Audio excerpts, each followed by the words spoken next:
Magandang umaga sa inyong lahat. Nandito naman tayo ngayon kasi ngayong araw ay itong espesyal. Kukunin natin dito ang aking YouTube sahod at nandito tayo ngayon sa SWS Bank.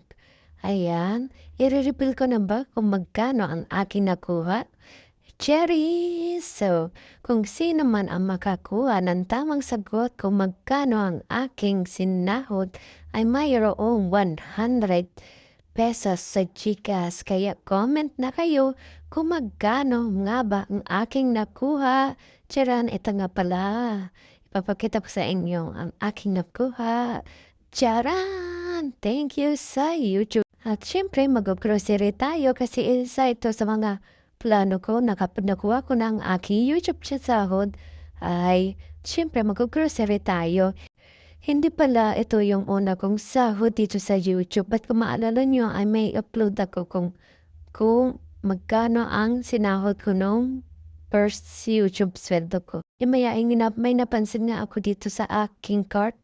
Ito ay parang sira na ang tornilyo. At maya ay natiran tayo sa cashier at magbabayad na tayo.